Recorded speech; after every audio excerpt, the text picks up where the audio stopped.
Nii, tervist, ma olen Illar Kohvinavalt ja ma olen tulnud siia Tori töökoha juurde, kus koha peal asus siin see prügikonteinerite koht. Et siin on praegu see silk kenasti kõik väljas, et avalikult kasutavad need pakendijäätmed ja siis oli see 2 konteinerit olid siin selle koha peal, ühesõnaga, et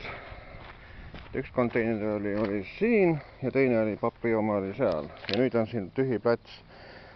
Et tahaks suisa küsida, et kui on antud riigi poolt tasuta prügipaneku või tähendab tasuta jäätmete paneku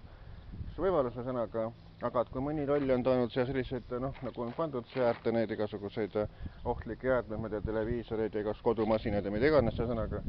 et sellepärast siis peab teised kannatamata, et nüüd näiteks võeti ja viidi need konteinerid siit minema. Et nagu ma eelmises videos olen rääkinud, et 3 sellist organisatsiooni olemas, kes peavad elanike olmejäätmed prügi viima ära tasuta sõnaga. Nii et aga Tori vallavalitsus ma tahaks näha, kas ta hakkab selle nimel tööd tegema ei hakka, nii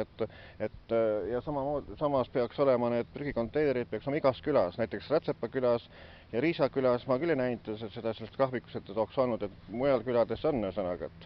et selle moega, et kui need prügikonteinerid on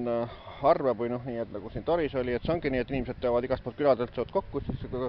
jälle kuhjuvad prügikonteinerid üle, et sellepärast ongi nii, et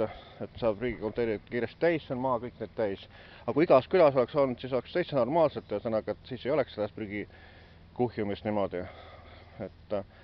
Tori vallavalitsus on kohustus ühesõnaga, et mingi prügifirmaga kokku leppida, et hakkab taas olema nii, et see prügivärk